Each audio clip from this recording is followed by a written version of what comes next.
surprises, a few almost surprises, and a lot of good games.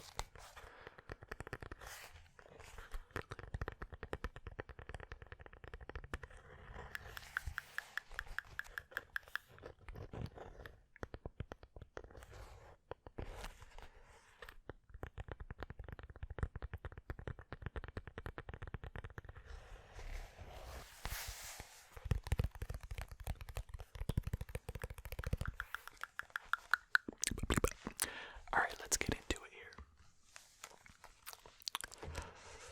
Starting off with the Cleveland Browns. Okay, let's put a little bit of respect on the Cleveland Browns now. Much of the season I've been kind of like, I don't really know how good they are, if they are as good as their record or what. Baker Mayfield played the half of his life in the first half. Just sensational in the first half. I'll go over the numbers here. For the Cleveland Browns, Baker Mayfield was 25 of 33 for 334 yards, 4 touchdowns, no interceptions, a QBR of 87.6 and a rating of 147. Nick Chubb carried the rock 18 times for 80 yards and a touchdown. Higgins had 6 receptions for 95 yards and a touchdown. For the Titans, Ryan Tannehill was 29 of 45 for 389 yards, 3 touchdowns, 1 interception for a QBR of 82.3 and a rating of 104.8. Derrick Henry was shut down pretty well in this game. He carried the rock 15 times for 60 yards. Corey Davis had 11 receptions for 182 yards and a touchdown. Have a day, Corey Davis. But yeah, the first half, the Browns came out and Baker Mayfield came out through 4 touchdowns in the first half. Like, it was incredible. It looked like he was at Oklahoma. Like, it looked fantastic. And the defense answered the call as well, shutting down Derrick Henry.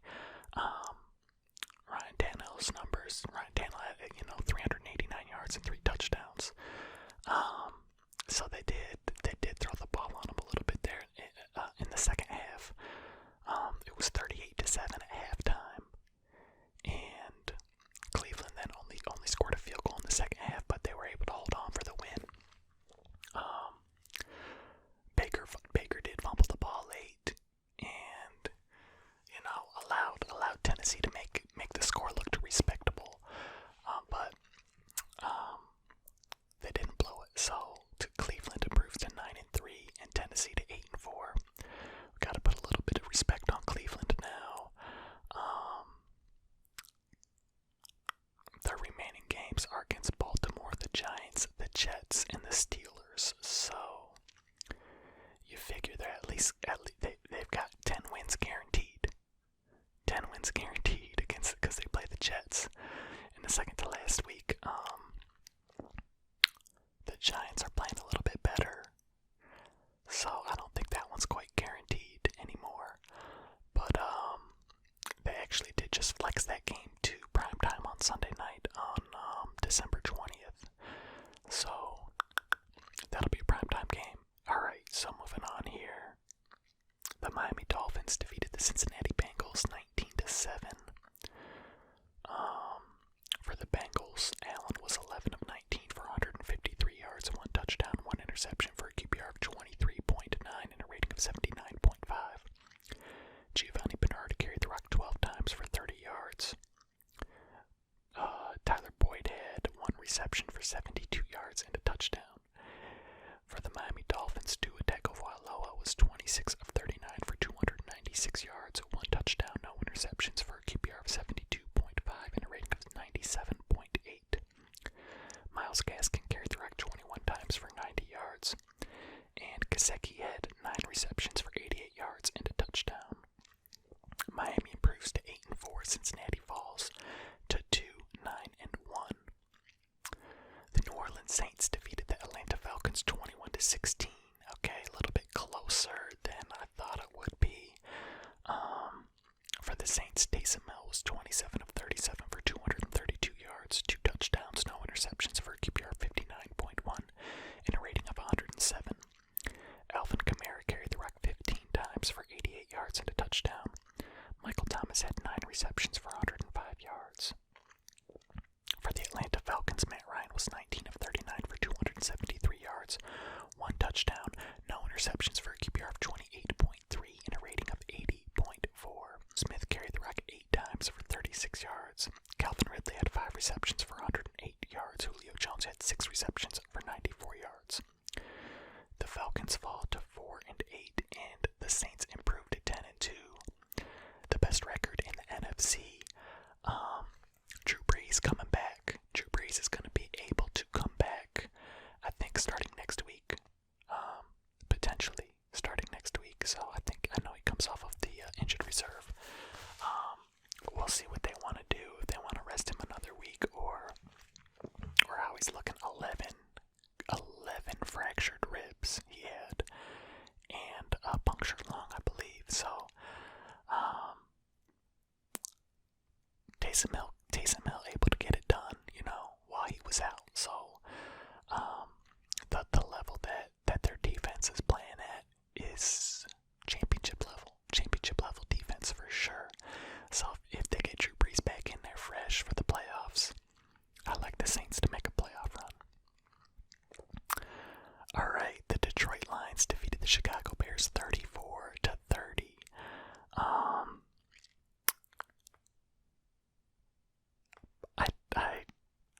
I did not see that one coming. But all three interim head coaches this season have won their first game. So Detroit won this game.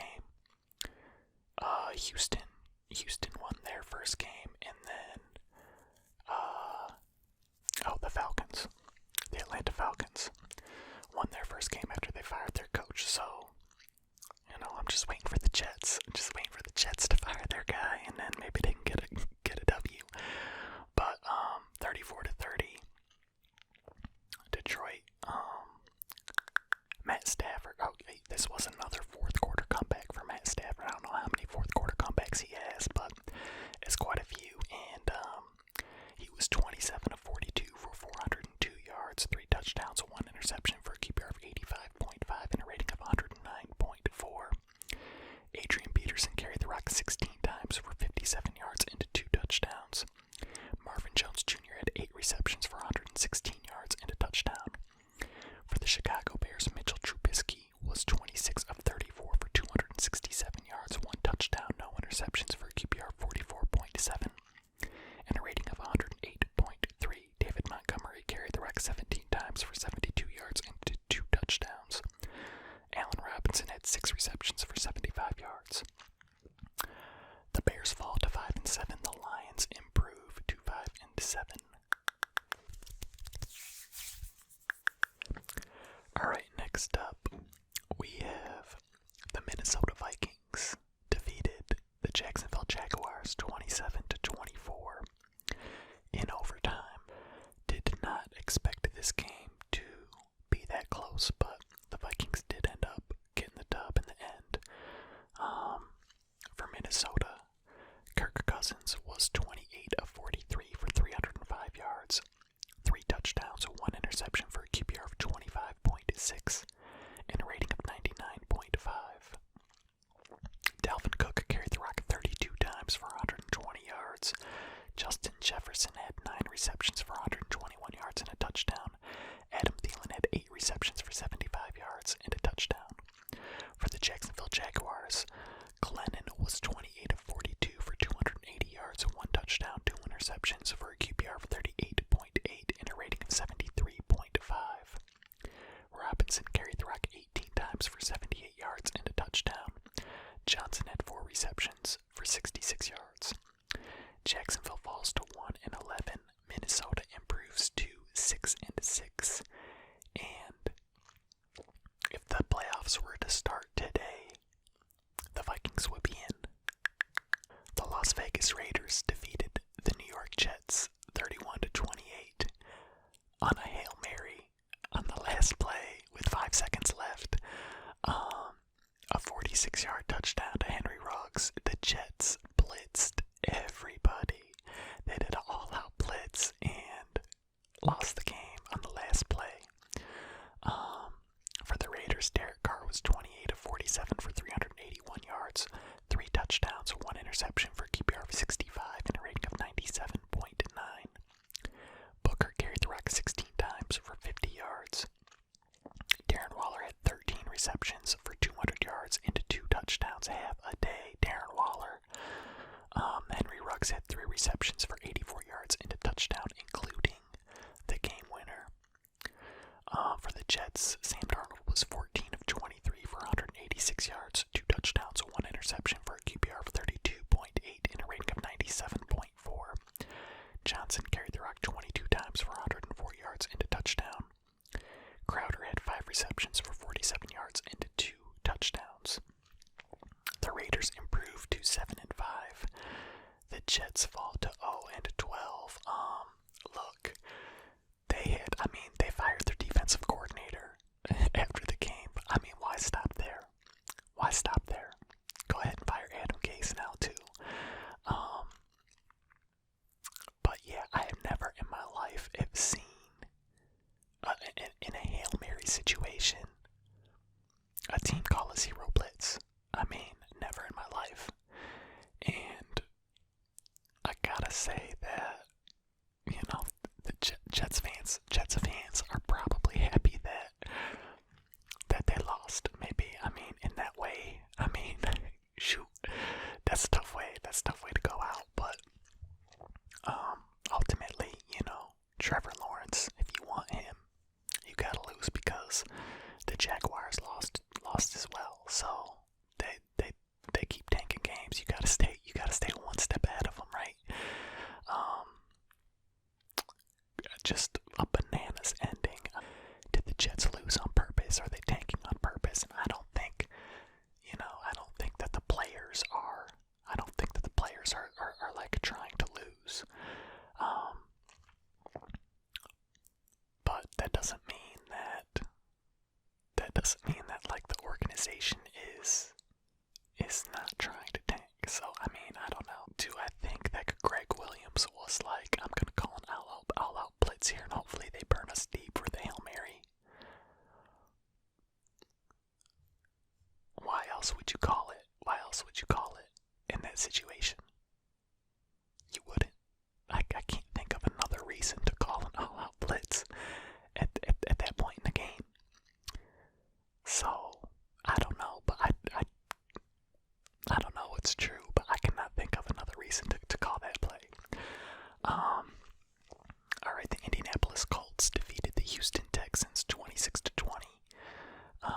For the Colts, Phillip Rivers was 27 of 35 for 285 yards, 2 touchdowns, no interceptions for a QBR of 65 and a rating of 119.3. Jonathan Taylor carried the rock 13 times for 91 yards. T.Y. Hilton had 8 receptions for 110 yards and a touchdown.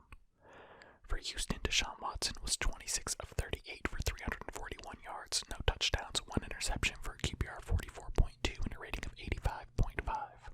David Johnson carried the rock 10 times for 44 yards and a touchdown. Guti had 8 receptions for 141 yards. Have a day. Houston falls to 4-8. Indianapolis improves to 8-4. Alright, next up we have the Los Angeles Rams defeating the Arizona Cardinals 38-28.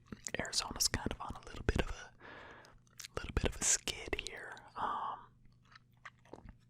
Not a good time to start losing games in the season, but for the Rams here, Jared Goff was 37 of 47 for 351 yards, 1 touchdown, no interceptions for a QBR of 87 and a rating of 104.9. Cam Akers carried the rock 21 times for 72 yards and a touchdown. Robert Woods had 10 receptions for 85 yards. For the Cardinals, Kyler Murray was 21 of 39 for 173 yards, 3 touchdowns, 1 interception for a QBR of 45.2 and a rating of 80.4. Kenyon Drake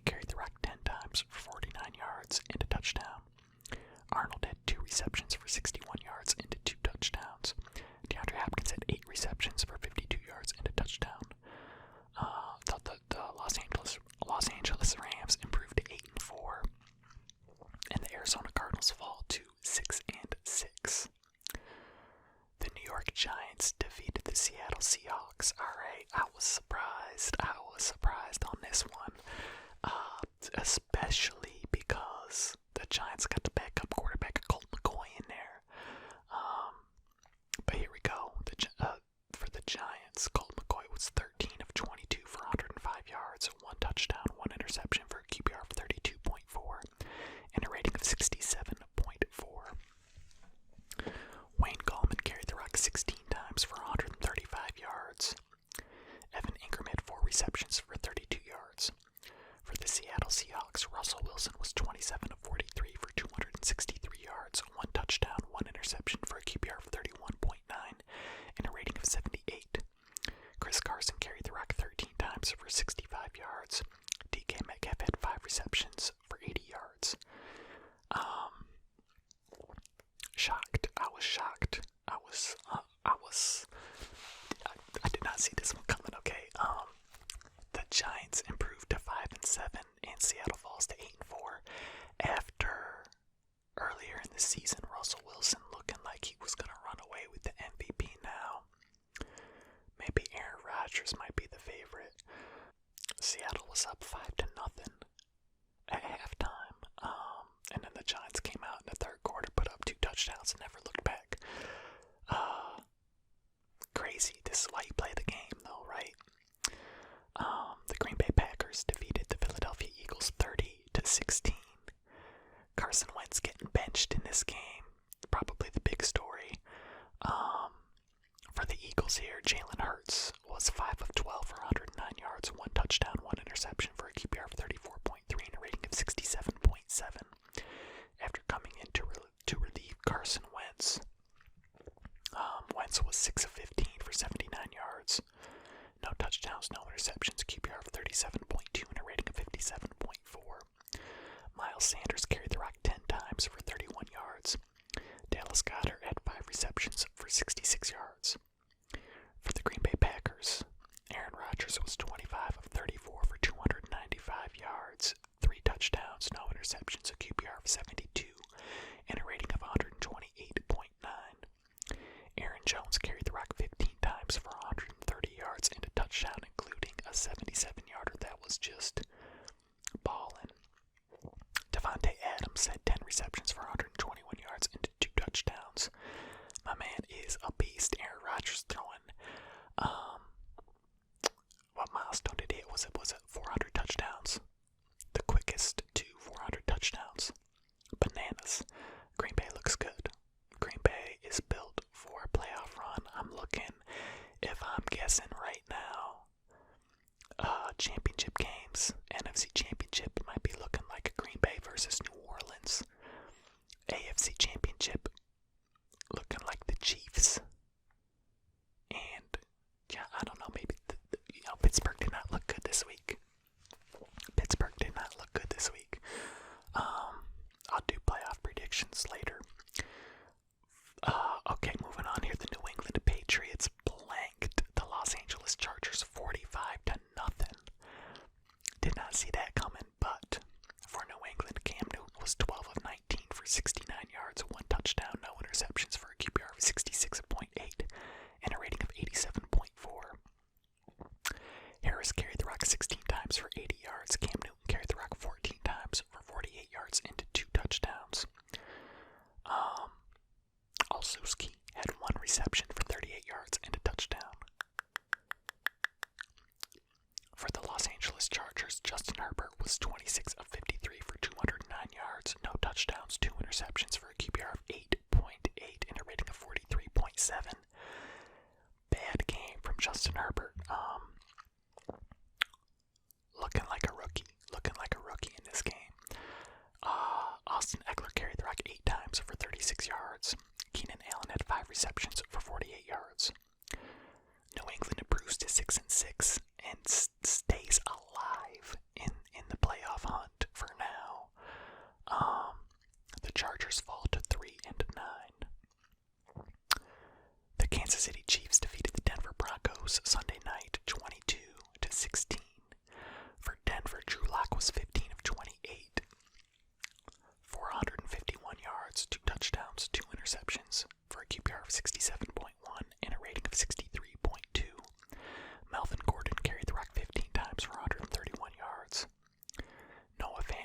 receptions for 57 yards.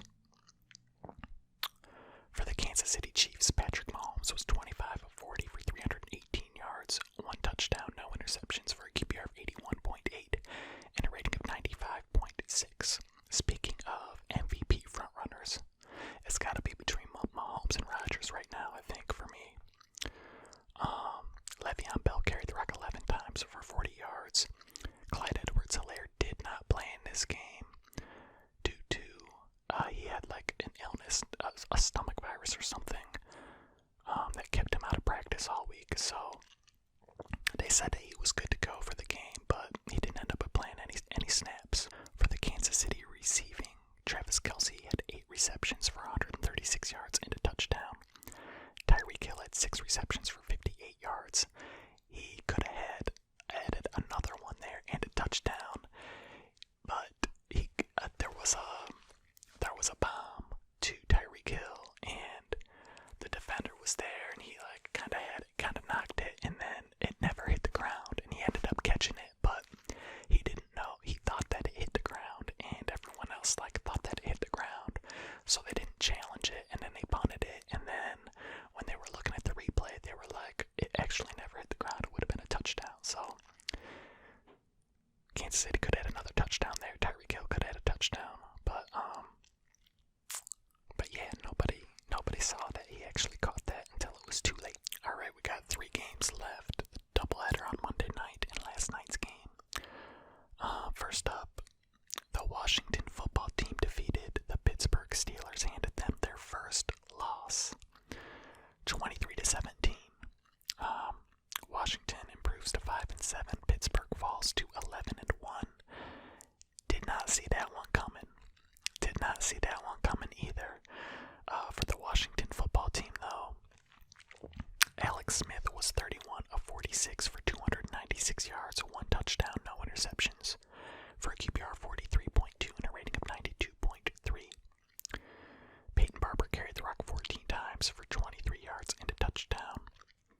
Logan Thomas had 9 receptions for 98 yards and a touchdown. That guy was, I believe he was a college quarterback somewhere, but he's turned into a pretty nice tight end in the league so far. For Pittsburgh, Ben Roethlisberger was 33 of 53 for 305 yards, 2 touchdowns, 1 interception for a QBR of 63.3 and a rating of 82.7. McFarland carried the rock 4 times for 15 yards. Washington had 2 receptions for 80 yards and a touchdown. Pittsburgh could not run the ball at all.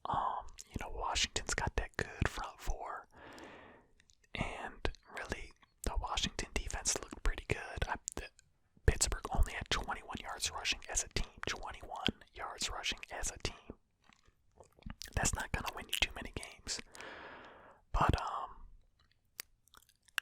But yeah, we'll see if that kind of wakes Pittsburgh up a little bit. They didn't look great the week before that against Baltimore either. Again, not the time of year you want to be losing games here like that. So, I was surprised that Washington beat Pittsburgh on Monday night. And then the late game on Monday night was the Buffalo Bills defeating the San Francisco 49ers 34-24. Buffalo did look pretty good. Josh Allen was 32 of 40 for 375 yards, 4 touchdowns, no interceptions for a QBR of 75.2 and a rating of 139.1. Devin Singletary carried the rock 18 times for 61 yards. Cole Beasley had 9 receptions for 130 yards and a touchdown. Cole Beasley's having a really good season.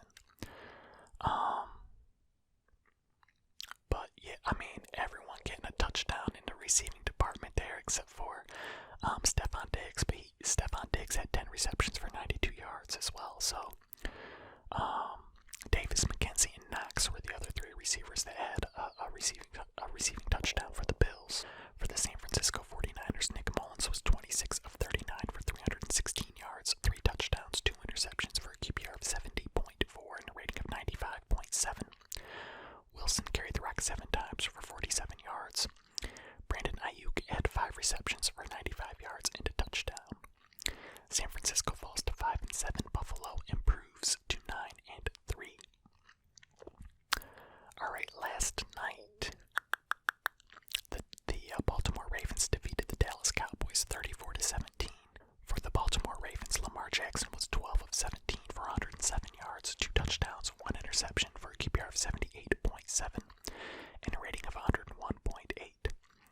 Gus Edwards carried the rock 7 times for 101 yards.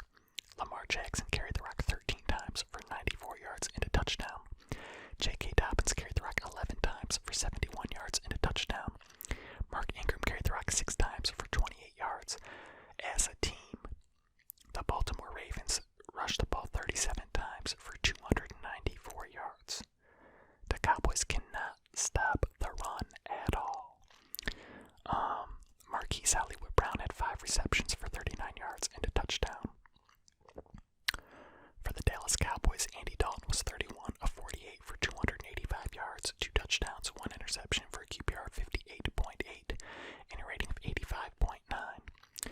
Ezekiel Elliott carried the rock 18 times for 77 yards. Michael Gallup had 7 receptions for 86 yards and a touchdown. Baltimore improves to 7-5. Dallas falls to 3-9.